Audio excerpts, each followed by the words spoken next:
नमस्कार मित्रांनो, सिंहालोकांच्या या सीरीजमध्ये पुन्हा एकदा आपलं सगळ्यांचं खूप खूप स्वागत आहे. मित्रांनो, आज 8 मार्च म्हणजेच महिला दिवस आणि महिला दिनाच्या ह्या औचित्यावरती आज आपण समाजातील एका महत्त्वाच्या क्षेत्रातील व्यक्तिमत्त्वाचं सिंहालोकन करणारे म्हणजे त्यांच्या जीवनाचा प्रवास उलगडणार आहोत. आज ह्या वकिली क्षेत्रामध्ये महत्त्वाची जबाबदारी सांभाळणाऱ्या महिलांचं नेतृत्व करणाऱ्या, ज्यांनी अभ्यास, नम्रता आणि सहकार्याच्या भूमिकेतून ह्या वकिली क्षेत्रामध्ये आपलं नाव निर्माण केलं. अशा सुष्मिता दौड मॅडम आज आपल्यासोबत आहेत आणि त्यांच्या जीवनाचा प्रवास आज आपण उलगडणार आहोत. मॅडम तुमचं सिंहा लोकांच्या या सीरीजमध्ये खूप खूप स्वागत आहे. Thank you. अ, आत्ता ह्या वकिली क्षेत्राबद्दल आपण बोलत असताना, चर्चा करत असताना हर एका माणसाच्या जीवनाचा एक प्रवास असतो. त्याच्यामुळेच आमच्या सीरीजचं नाव हे सिंहालोकन आहे. तुमच्या ह्या वकिलीच्या प्रवासाची सुरुवात म्हणजे ह्या सिंहाने चालायला सुरुवात कशी केली? नेमकं पहिल्यांदा कधी वाटलं तुम्हाला आयुष्यात, की आपण वकील झालं पाहिजे? तुमचं बालपण ह्या सगळ्यांपासून तुम्ही सुरुवात करा.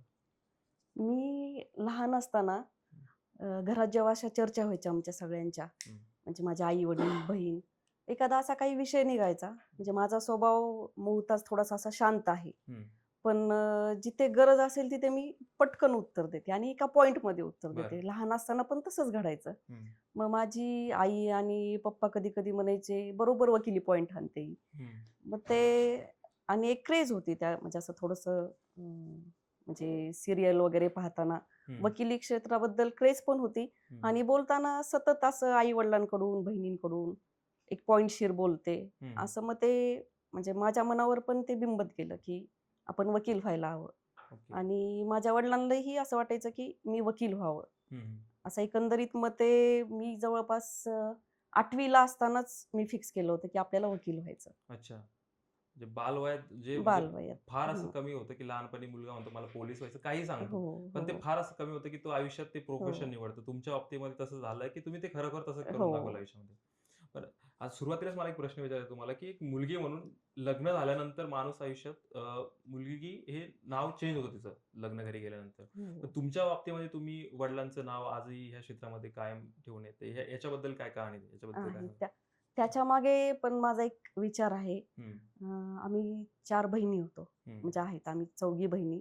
मुलगा नव्हता घरामध्ये. हं, म्हणजे मला भाऊ नाहीये. हं, आणि माझ्या वडिलांनी म्हणजे खूप असं कष्टाने हं. आम्हाला शिकवलं. ओके. बरेच लोक म्हणायचे, की मुली आहेत. हं, ग्रामीण भागामध्ये असतं, की हं, मुली आहेत लवकर लग्न करून द्या. हं, शिकवून काय करायचं? पण हं, माझे वडील म्हणायचे, "नाही. माझ्या मुली जरी असल्या तरी मी मुलांसारखंच त्यांना शिकवणार हं, आणि माझ्या मुलीच ह्या माझी मुलं आहेत." हं, मग कुठेतरी त्यांचे कष्ट म्हणजे वडिलांनी शिक्षण दिलं, हं, ती बाजू हं, आणि दुसरी बाजू मी मोठी झाल्यानंतर म्हणजे मला जी समजायला लागली, हं, की समाजामध्ये एक असं आहे, की मुलं हं, हे वडिलांचं नाव पुढे नेऊ शकतात. हं. मग त्यामुळे मला असं वाटलं, की मुलगी म्हणून आपणही आपल्या वडिलांचं नाव पुढे नेऊ शकतो. बरोबर. त्यामुळे मी माझ्या वडिलांचंच नाव ठेवलेलं आहे. हां, म्हणजे जो अजूनही तेच नाव कंटिन्यू समाजात केलेलं जो आहे. असं एक चुकीचा पायंडा हो, म्हणता येईल त्याला, की असं लोकं समजतात, की पुरुषच वडिलांचं नाव मोठं करेल हो, किंवा हो, आयुष्यात. तर त्याला तुम्ही कुठेतरी तुम्हाला ते फोडायचं होतं. हो. एक मुलगी म्हणून मीही वडिलांचं नाव मोठं करू शकते आणि मला असं वाटतं, की हा विचार काही जणांना एक छोटा वाटत असेल किंवा मग कोणाला असं वाटत असेल, की पुरुषप्रधान संस्कृतीला एक हं, थोडंसं त्याच्या विरोधात ही जाऊन बोलतीये. हं, पण मला असं वाटतं, की अशा समाजामध्ये खूप मुली आहेत, हं. की त्या वडिलांचं नाव पुढे नेऊ शकतात. बरोबर. आणि इव्हन म्हणजे घरातलंच उदाहरण सांगायचं झालं हं, तर माझे आई-वडील आई माझी शिक्षिका होती हं, आणि लहान असतानापासून आईचं नाव तिकडचं जे तिचं नाव लहाने आडनाव आहे, हं. तिचं पूर्ण तिच्या म्हणजे पूर्ण रिटायरमेंटपर्यंत हं. तेच नाव होतं तिचं. म्हणजे अच्छा. तिकडचं लहाने. हे कुठेतरी ते घरात पण हं. माझ्या अंगी आलेला गुण आहे तो. बरोबर. म्हणजे आईकडनं ती लीडरशिप हो, तुमच्यामध्ये आली असं हो, म्हणता येईल आपल्याला. हो. बरं. पहिल्यांदा आयुष्यात कोर्टात कधी उभ्या राहिल्या आणि त्याबद्दलचा काय अनुभव आहे तुमचा? कोर्टात कसं वाटलं त्यावेळेस जेव्हा पहिल्यांदा म्हणजे कोर्टात उभे राहिले? खरं तर हं, एक ज्युनियर स्टेज असते ती. हं, जेव्हा कोर्टात उभी राहिले तेव्हा थोडंसं सगळ्यांप्रमाणेच एक एक दडपण असतं. एक हं, थोडंसं भीती असते. हं, एक सुरुवातीला मलाही तशीच भीती जाणवलेली होती. हं, पण हळू आमचे जे सीनियर होते, सीनियरच्या मार्गदर्शनाखाली हं, किंवा हं, कोर्टात आपण इतर जे वकील आहेत त्यांना हं, पाहतो. हं. हळू ती भीती कमी होत गेली. बरोबर. एक महिला म्हणून खूप म्हणजे अनेक संघर्षातून सगळ्या गोष्टी महिला म्हणलं की एक संघर्ष आणि ते आहेच, आहेच. इक्वॅलिटीच हं. नाव आहे. पण एक महिला म्हणून काही वेगळ्या अडचणी असतात का याच्यामध्ये वकिली करताना? त्याबद्दल तसं थोडं तर सांगा. आता म्हणजे सगळ्यांचा दृष्टिकोन चेंज झालेला आहे. हं, त्यामुळे मला नाही वाटत, की एक महिला म्हणून काही प्रोफेशनली काही अडचणी महिलांना येतात वकिली प्रोफेशनमध्ये. हं, फक्त एवढं आहे माझ्या बाबतीत मला जे जाणवलं ते, हं, एक म्हणजे मला मूल होण्याच्या आधी हं. मी जी प्रॅक्टिस करायची आणि मूल झाल्यानंतर एक थोडे दिवसासाठी म्हणजे तो पण थोडे दिवसाचा पॅच असतो. बरोबर. फक्त थोडंसं बॅलन्स करायला थोडं अवघड जातं एक अच्छा. महिला म्हणून बस तेवढंच. बाकी प्रोफेशनमध्ये तर आज महिला कशातच कमी नाहीयेत. हं, त्यामुळे आणि जो समाज आहे, समाजाचीही मानसिकता बदललेली आहे. हं. त्यामुळे असं वेगळं काही नाही वाटत. बरोबर. परत तुम्ही जरी लहानपणी ठरवलं होतं, की तुम्हाला वकील व्हायचं, हं, पण एक कोणीतरी आदर्श असतो माणसाच्या आयुष्यामध्ये, की हां, याच्याकडे आपण बघतो. प्रोफेशन जरी निवडलं तरी एक आपला हं, हिरो असतो सगळ्यांचा. तर हं. तुमचा आदर्श कोण होता याच्यामध्ये आणि आयडियल कोण होतं या सगळ्या याच्यामध्ये? तसं आदर्श तर वाक्य कोण? म्हणजे आदर्श म्हणायचं असेल तर मला नेहमीच आई-वडील आदर्श वाटतात. हं, आणि जेव्हा हे प्रोफेशन मी चॉईस केलं, तेव्हा मला असं लक्षात आलं, हं. की वकिली प्रोफेशन हे अथांग सागर आहे. बरोबर. म्हणजे नवीन-नवीन गोष्टी तुम्हाला शिकायला मिळतातच हं, आणि जेव्हा आपण कोर्टामध्ये असतो, हं, तेव्हा सीनियर असो, ज्युनियर असो, हं, कोणताही वकील असू द्या, हं, तो म्हणजे जे नाविन्यपूर्ण कोर्टाच्या समोर जे प्रेझेंट करतो, हं, ते प्रेझेंटेशन जे असतं ना, ते त्यातून आपल्याला शिकायला मिळतं. हं. त्यामुळे अ, असं नाही म्हणता येणार, की म्हणजे ठराविक काही व्यक्ती आपले आदर्श असू शकतात. बरोबर. ज्यांच्याकडून आपल्याला शिकायला मिळतं, हं. ते आदर्श मी माझ्या आयुष्यामध्ये मानते. बरोबर. आता जसं सीनियर आणि ज्युनियर हा हं. उल्लेख बऱ्याचदा तुमच्या बोलण्यातून आला आणि वकिली क्षेत्रात हो, बऱ्याचदा ऐकायला हो, मिळतं. म्हणजे जसं आम्ही सीरियल्स वगैरे बघतो, हो. ह्याचं हा सीनियर, त्याचं ज्युनियर. तुमच्या आयुष्यामध्ये तुमच्या सीनियर्सचं कशा पद्धतीने योगदान राहिलं, त्यांच्याकडनं तुम्हाला कसं शिकायला मिळालं? त्याबद्दल काय सांगाल? मी ज्या म्हणजे सीनियरकडे प्रॅक्टिस केली आहे, ॲडव्होकेट गिरीश थिगळे. हं, प्रॅक्टिस करताना मला त्यांच्याकडनं एकतर मी ग्रामीण भागातून आलेली. बरोबर. एक लँग्वेजचा जो प्रॉब्लेम असतो. हं. माझे सीनियर त्यांची इंग्लिश लँग्वेज फार अशी कमांड असलेली होती. मग हां. छोटे-छोटे शब्द त्यांच्याकडनं आम्हाला शिकण्यासाठी मिळाले. हं, बाकी तर ज्या काही कोर्टातल्या ज्या हे असतात प्रेझेंटेशन असतं, हं. जे हार्ड असतं, बरोबर. अभ्यास असतो, हां. अशा बऱ्याचशा गोष्टी मला त्यांच्याकडून शिकण्यासाठी मिळाल्या. अच्छा. आता तुम्ही एकेकाळी ज्युनियर होता. आता तुमच्याकडे ज्युनियर्स असतील. तर त्या ज्युनियर्सबद्दल तुम्ही काय सांगाल? आणि अनेकांना आता इच्छा असते, की वकिली क्षेत्राबद्दल एक आकर्षण आता मुलांमध्ये हं, नवीन येणाऱ्या दिसतं. हं. आणि समाज एक वेगळ्या पद्धतीने वकिली क्षेत्राकडे बघतो. तर आता येणाऱ्या ज्युनियर्सबद्दल तुम्ही काय सांगाल? त्यांना खरं काय तर सांगाल? तसा विचार केला ह्या मागील 4 वर्षातले जे ज्युनियर्स ह्या प्रोफेशनमध्ये येतात ते फार हं, अपडेट आहेत. हं, म्हणजे आम्ही जेव्हा सुरुवात केली त्यापेक्षा आत्ताचे ज्युनियर्स फार अपडेट आहेत. हं, फक्त एवढंच आहे, की थोडंसं म्हणजे एक अभ्यास म्हणा, कन्सिस्टन्सी, हं. हार्ड या गोष्टी ज्युनियर्सनी ठेवायला हव्यात ओके. प्रोफेशनमध्ये. अच्छा. हं. आता याच्यामध्ये काय, की ह्या वकिली क्षेत्रामध्ये बी स्पेशलायझेशन असतात, की म्हणजे हो. Criminal, civils, family. तर तुमचं नेमकं स्पेशलायझेशन कशामध्ये? तुम्ही कोणत्या याच्यामध्ये काम करता? तसं तर मी जेव्हा ज्युनियरशिप सुरू केली, आमचे जे सर आहेत त्यांच्याकडे most of the civil work होतं. हं. पण माझे जे हसबंड आहेत त्यांचं पूर्ण स्पेशलायझेशन क्रिमिनल. हां. त्यामुळे हायकोर्टात प्रॅक्टिस करत असल्यामुळे क्रिमिनल मॅटर त्यांच्याकडनं माझ्याकडे जास्त रेफर होत गेले. हं. माझे सीनियर होते आहेत ते सिव्हिलमध्ये त्यांचं काम. त्याच्यामुळे सिव्हिलचंही काम बरं हं. चांगलं मला जमतं. ओके. आणि माझं जे फ्रेंड सर्कल आहे ते थोडंसं राजकीय फ्रेंड सर्कल आहे. हं. त्याच्यामुळे हं. जे इलेक्शन पिटिशन्स असतील, हं. इलेक्शन संदर्भातल्या ज्या काही रिट असतील, तेही हं. जास्त प्रमाणात काम माझ्याकडे आहे. म्हणजे तुम्ही वकिली क्षेत्रातल्या ऑलराउंडर समजायचं काम आहे तुम्हाला. थोडक्यात तसं म्हणलं तरी चालेल. ओके. पण ह्या वकिलीचं क्षेत्र म्हणलं, की सातत्यानं अपडेट राहणं खूप महत्त्वाचं आहे हो, याच्यामध्ये, की सामाजिक, सांस्कृतिक या सगळ्यामध्ये हो. जडणघडणीत काय-काय घडतंय गोष्टी.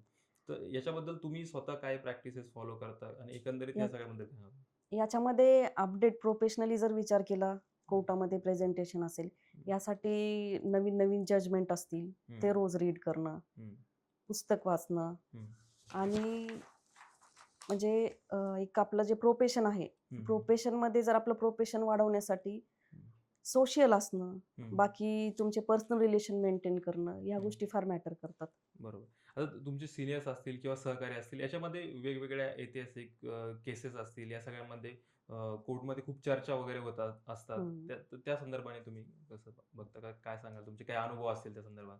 आता कधी-कधी अशा केसेस असतात त्याच्यातून नवीन काहीतरी जजमेंट येत असतं. हं, तर माझं असं हे आहे की म्हणजे ज्या काही अशा केसेस आहेत, हं, बऱ्याच केसेसमधून एखादा नवीन निकाल पाहायला मिळतो. हं, हं. मग ज्या चर्चेच्या केसेस आहेत, त्यात थोडं सगळ्यांचंच लक्ष असतं त्या बरोबर. केसेसकडे आणि स्वाभाविकच एखादी म्हणजे जी चर्चेची केस असते, ती चर्चेची केस कोर्टात असल्यानंतर त्या कोर्टात आपल्याला गर्दी पाहायला मिळते. बरोबर. हां, म्हणजे निकाल ऐकण्यासाठी निकाल तुम्ही. ऐकण्यासाठी बरोबर. किंवा मग युक्तिवाद काय होतोय, हं, हं. निकाल काय येणार, अशा हां. प्रकारचे असतात. मग तुमच्या ह्या सगळ्या करिअरमध्ये तुम्हाला अशी कुठली अशी एखादी युनिक केस आठवते का, की ज्याचं तुम्ही कधी उदाहरण देऊ शकता किंवा आम्हाला इकडे सांगू शकता किंवा महिला दिनाच्या निमित्ताने तुम्ही सांगू शकता असली कुठली केस तुम्हाला आठवते का? अशी तर काही म्हणजे स्पेसिफिक केस मला आठवत नाहीये. ओके. पण एकदा म्हणजे माझं इनिशियल स्टेज होती. हं, माझी ज्युनियरशिप होती हं, आणि एक इलेक्शन संदर्भातलीच रीट होती. नगरपंचायतच्या इलेक्शन होत्या हं, आणि संडे आलेला दुसऱ्या दिवशी. हं, तर संडे असल्यामुळे मग आम्ही थोडंसं हे झालो. पण आम्ही इथले जे जज होते त्यांना रिक्वेस्ट केली आणि संडेच्या दिवशी त्या हं, मॅटरची हिअरिंग झाली होती. हं, मला असं आठवतं की झेडपीच्या इलेक्शन संदर्भातलं नगरपंचायतच्या इलेक्शनच्या संदर्भातली ती केस होती हं, आणि त्या दिवशी हं, संडेच्या दिवशी हं, ते मॅटर चाललं होतं. ते हं. थोडंसं मला युनिक वाटतं म्हणजे माझ्या अच्छा. प्रोफेशनमध्ये. म्हणजे आता ते संडेचा विषय आला म्हणून तुम्हाला विचारतो, की बऱ्याचदा असं होतं, की जे मोठे स्टार्स लोक असतात त्यांच्यासाठी हं. कधी-कधी संडेला काही केसेसची हिअरिंग होती. त्यात सामान्यांच्या बाबतीमध्ये असं होत नाही, असं लोकांमध्ये चर्चा आहे. याच्याबद्दल त्यात तुम्हाला काय नाही, वाटतं? नाही. तसं नाहीये. हां. कसं असतं केस म्हणजे आपण जेव्हा केसचा जर विचार केला ना, हं. काही केस या अर्जंट असतात. बरोबर. त्यात निकाल देणं किंवा त्या केसच्या संदर्भामध्ये निकाल येणं हे त्वरित हं, हे म्हणजे एक अर्जन्सी असते त्याच्यामध्ये. हं, हं, तशा प्रकारच्या फक्त तशा प्रकारच्या केसेसमध्येच कोर्ट संडेच्या दिवशी किंवा सुट्टीच्या दिवशी ऐकत असतं हं, किंवा मग कधी-कधी क्रिमिनल केसेस असतात. हं, क्रिमिनल केसमध्ये रिमांड आलं. हं, रिमांड आल्यानंतर मग ते संडेच्या दिवशी चालतं. हं, म्हणजे असं काही नाहीये, की स्पेसिफिक काही मोठ्या लोकांच्या केस आहेत आणि त्या केस सुट्टीच्या दिवशी चालतात, असं काही नाहीये. ओके. थोडंसं पुढं वळूयात आपण आता.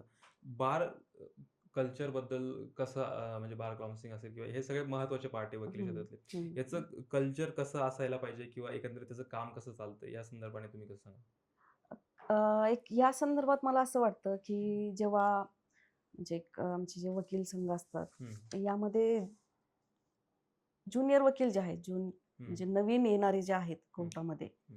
यांच्यासाठी थोडंसं वातावरण हेल्दी असायला हवं बारमध्ये. अच्छा. जे सीनियर वकील आहेत, त्या सीनियर वकिलांनी ज्युनियर्सला समजून घ्यायला हवं हं, हं, किंवा नवीन काही गोष्टी असतील शिकवण्यासारख्या, तर हं. त्या ज्युनियर्सला आपण म्हणजे बार इन सेन्स आपण सगळेजण सोबत बसतो बरोबर. बारूमध्ये. हं, तर तेव्हा चर्चा व्हायला पाहिजे. हं, सोशियल असतील, तुमच्या लीगल असतील, हं, नवीन जे वकील आहेत त्यांना मार्गदर्शन असतील. थोडं एक हं. हेल्दी वातावरण बारमध्ये असायला हवं. मग आता सध्या स्थितीमध्ये कशा पद्धतीचं वातावरण तुम्हाला जाणवतं तिकडं? म्हणजे तुम्ही एवढ्या सद दिवसापासून काम करता? सध्या काय आहे म्हणजे बऱ्याच ठिकाणी असं आहे, की तुम्हाला असं म्हणजे ज्या बार रूम आहेत, हं, काही बार रूममध्ये फक्त सीनियर्स बसलेले असतात. हं, काही या ज्युनियरसाठी आहेत. म्हणजे बऱ्याच ठिकाणी हं, इथलं इथलं सांगत नाही मी उदाहरण म्हणजे हं, हायकोर्ट बेंच औरंगाबादचं. हं, इथे ऑल ओव्हर कॉमन आहे. हं. पण बऱ्याच ठिकाणी असंही वातावरण आहे.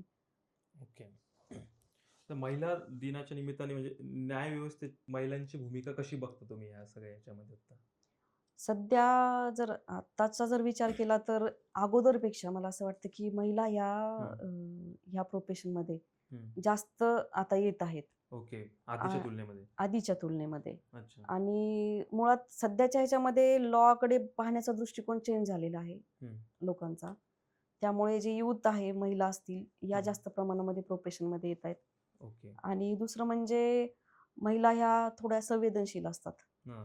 त्यामुळे मी जेवढ्याही महिला पाहते ह्या प्रोफेशनमधल्या, हं. त्या एक संवेदनरित्या मॅटर हँडल करताना मला थोडंसं ते एक वेगळेपण जाणवतं. म्हणजे ह्या भावनिकतेचा काही परिणाम होतो का त्या केसवरती? भावनिकतेचा परिणाम हा होतो, की म्हणजे मुळातच महिला संवेदन असल्यामुळे थोडं एक संवेदनेच्या बाजूने महिला पाहतेच हं. केसकडे.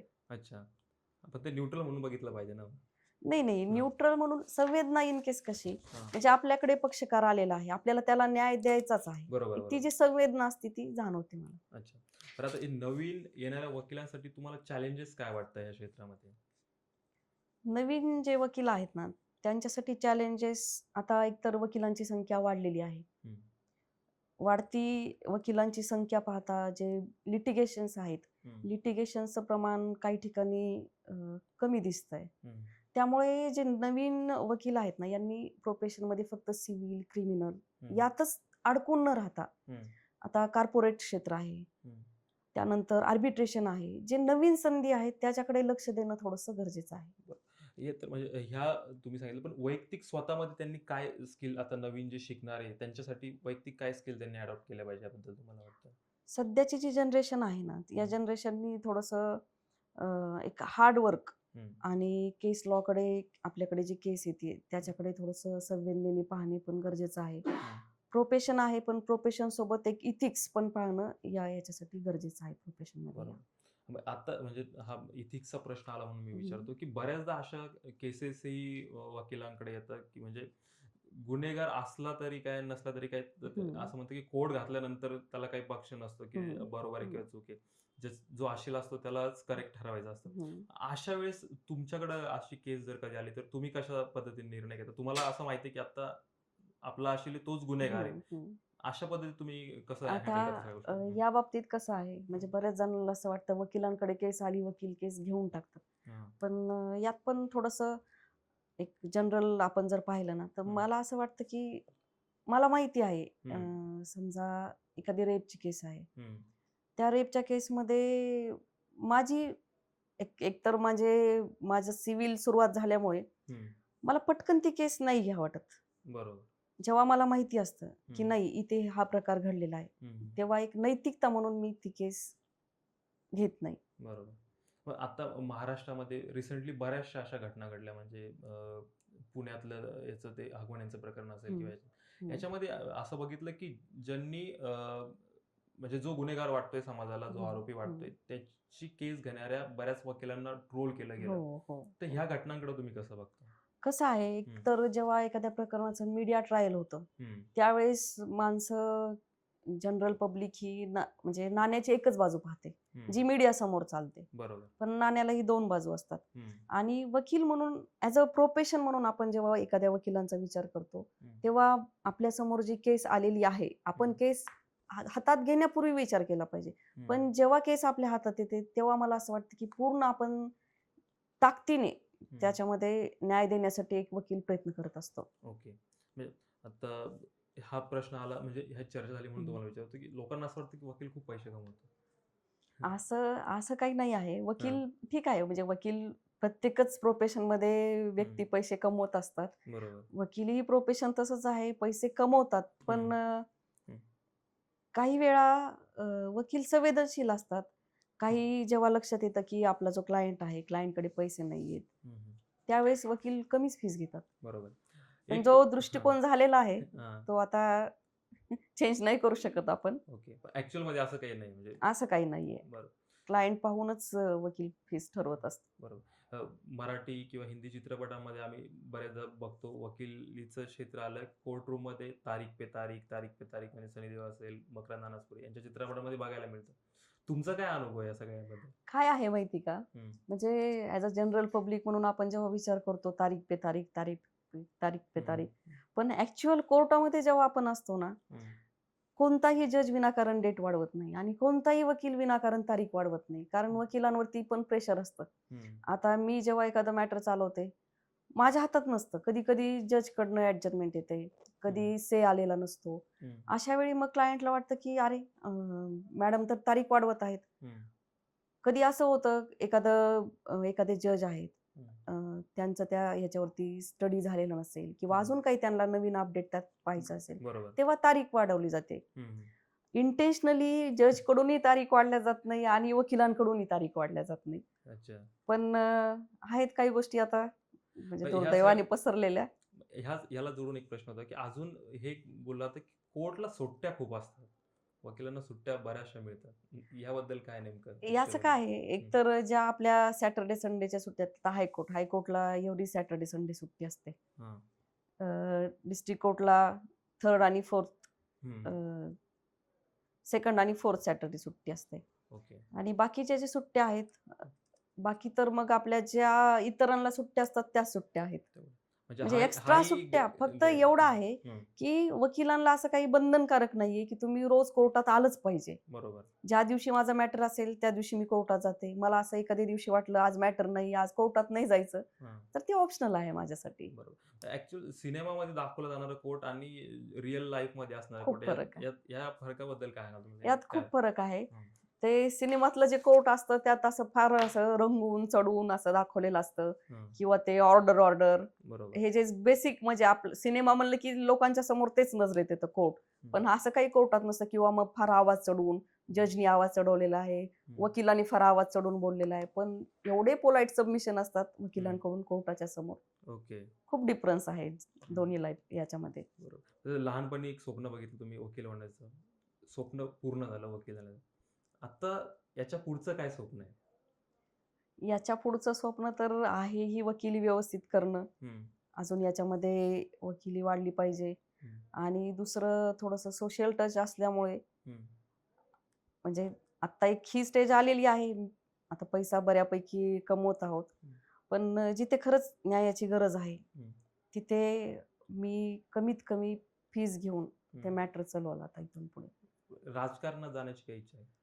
म्हणजे राजकारणात वकील आम्ही हो, बऱ्याचशा बघतो, की हो, भारतामध्ये वकील असणारा माणूस ऑब्व्हियसली पुढचा हो. राजकारणी असतो किंवा राजकारणी असणारा वकील असतो.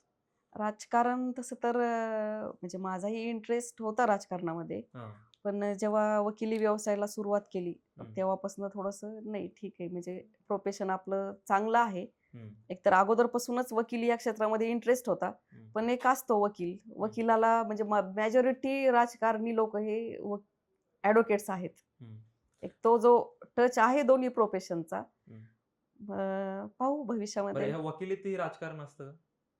वकिलीमध्ये राजकारण असं काही नाहीये. हां. फक्त ज्या काही इलेक्शन असतात हं, वकिलांच्या, हं, प्रत्येक कोर्टामध्ये इलेक्शन्स असतात. हं. तेव्हा मग थोडा राजकारणाचा टच वकिलांमध्ये पाहायला मिळतो. अच्छा. म्हणजे हे वकीलही पक्षांमध्ये वाटलेले असतात का? म्हणजे कसं असं कशा पद्धतीने असतं म्हणजे असं काही थोडं नाहीये. ह्या जे इलेक्शन म्हणजे फार असतात मी ह्या क्युरिओसिटीने तुम्हाला प्रश्न अच्छा, विचारतोय अच्छा, सगळ्या अच्छा. नाही, आमच्या नाही. प्रेक्षकांसाठी. ह्या जे इलेक्शन आहेत, ह्या हां, इलेक्शन प्युअरली वकिलांच्याच इलेक्शन असतात. हं, यात काही राजकारण वगैरे चालत नाहीत. हं, असं स्वाभाविक आहे आता प्रत्येक वकिलांचे कोणत्या ना कोणत्या राजकारणाशी संबंध असतात हं, किंवा त्या पक्षाशी संबंध असतात. हं. पण या वकिलांचे जे इलेक्शन असतात यात नाहीयेत पक्षाचा टच. बरं. बरं आत्ता तुमचं जर प्रोफेशन जर हे तुम्ही निवडलं नसतं वकिली, तर तुम्ही काय असतं? कदाचित हे जर प्रोफेशन मी निवडलं नसतं, हं, तर सोशल वर्क केलं असतं मी. ओके.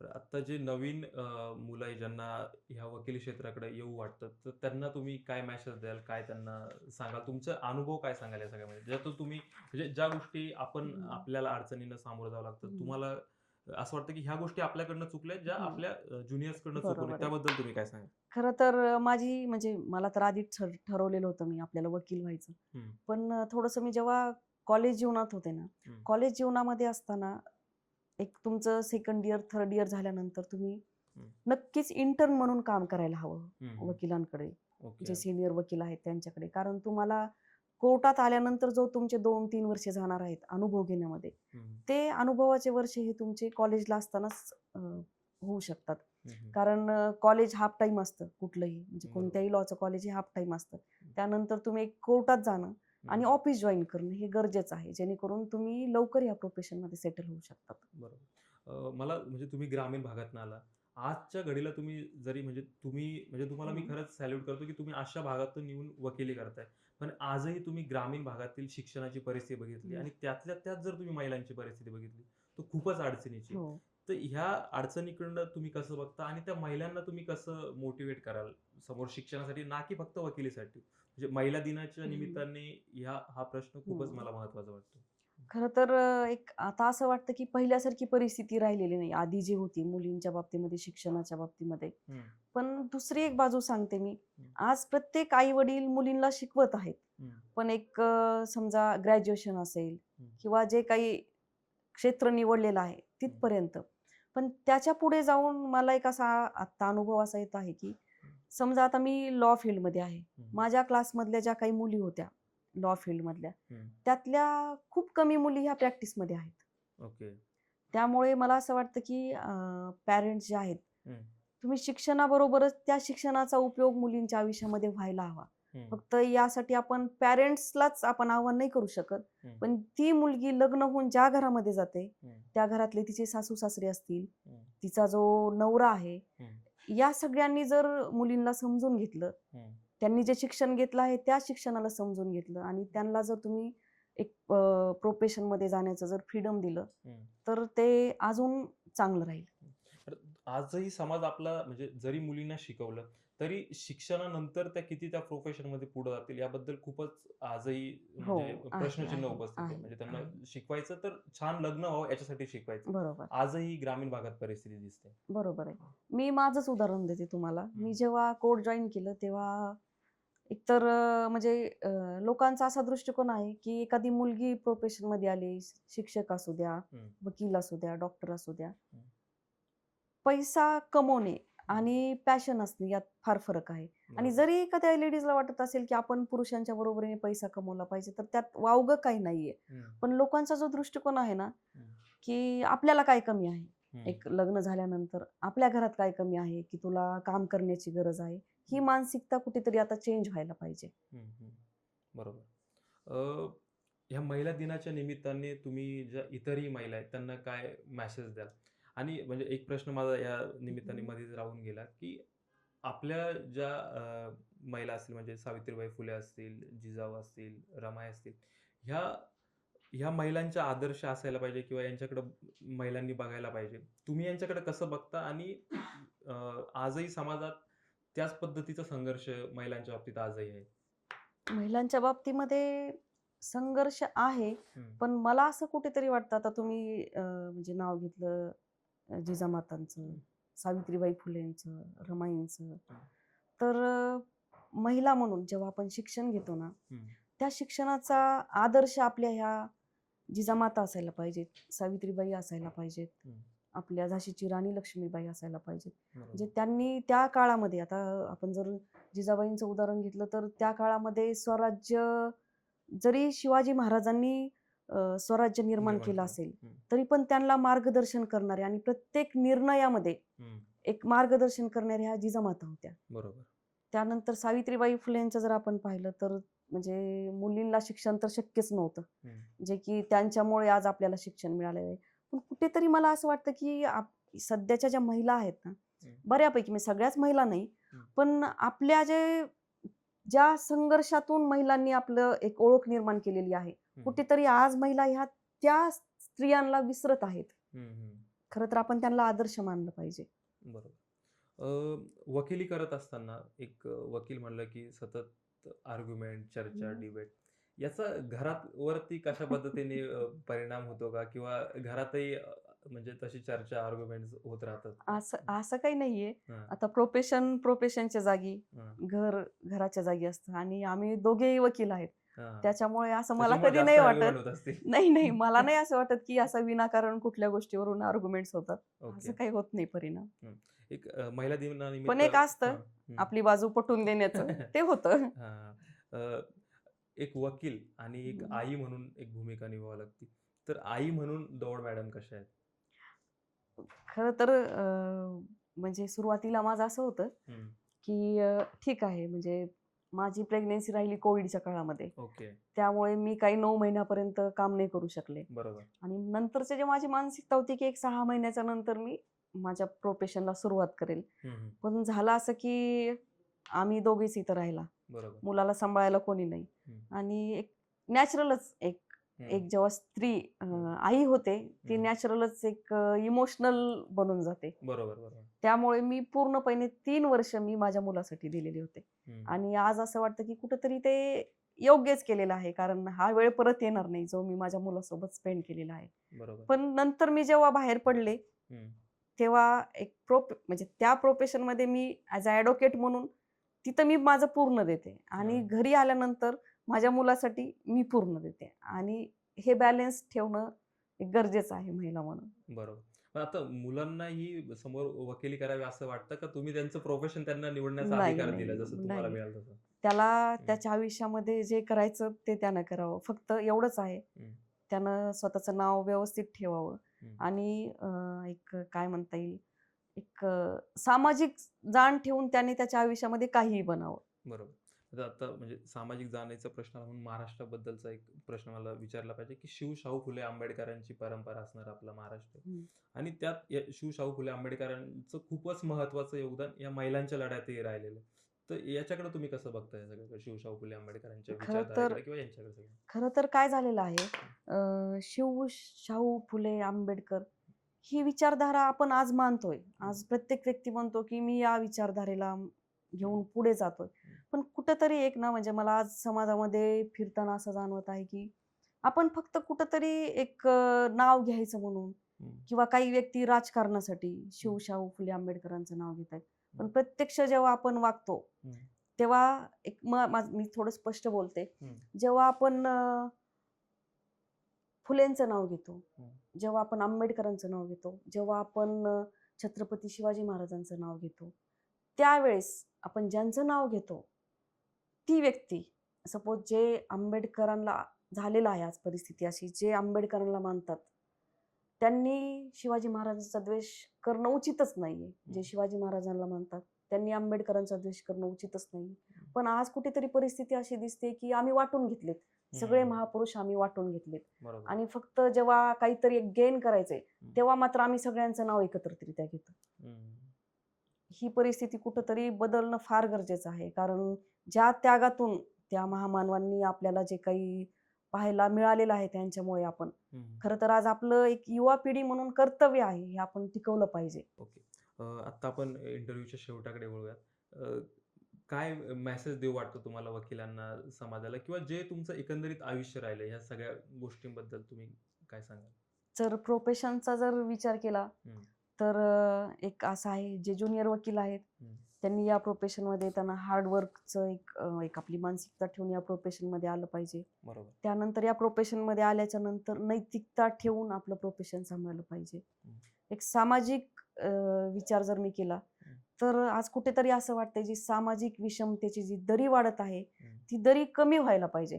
कारण या सामाजिक विषमतेच्या दरीपायी जे आज जाती-जातीत भांडण चाललेत आणि सगळ्यात जास्त म्हणजे मला असं वाटतं, की जातीवर काय चालत असेल तर राजकारण. बरोबर. आणि हे जे राजकारण आहे, राजकारणातून जे राज्य चालतं, हं. त्यातून जे मूळ प्रश्न आहेत, ते प्रश्नच कुठेतरी आज दूर जात आहेत. बरोबर. त्याच्यामुळे सामाजिक सलोखा हं. चांगला होणं येत्या काळाची फार गरज आहे. बरं. तुमच्यासारख्या ज्या मुली आजही ग्रामीण भागामध्ये संघर्ष करतात त्यांना तुम्ही काय सांगाल? आज ग्रामीण भागामध्ये ज्याही मुली संघर्ष करतायत, खरं तर आज मी शहरामध्ये राहते. हं. पण ग्रामीण भागात राहूनही ज्या मुली संघर्ष करतात, मी त्यांना एवढंच सांगेल, की संघर्ष तर आहेच. एक मुलगी म्हणल्यानंतर तुम्हाला हं. जेव्हा आपण व्यवसायात येतो किंवा शिक्षण असेल, व्यवसाय याच्यामध्ये संघर्ष आहेच. पण स्टिक अप राहा, नक्कीच यश मिळेल. मॅडम तुम्ही सिया लोकांच्या या सिरीजसाठी वेळ दिला त्याबद्दल. मित्रांनो, मॅडमनी त्यांच्या आयुष्याचा प्रवास कशा पद्धतीने संघर्ष करावा लागला म्हणजे एकंदरीत त्यांच्या लग्नापासून तर एक वकील आईपर्यंत, ज्युनियर्सपासून तर सीनियर्सपर्यंत, बार काउन्सिलिंगपर्यंत सगळ्याच विषयांवरती सविस्तर अशी चर्चा झालेली आहे. सिया लोकांच्या या सिरीजमध्ये आम्ही इथेच थांबतो. तुम्ही बघत राहा भागवत झुंबड विथ सिया लोकन. नमस्कार.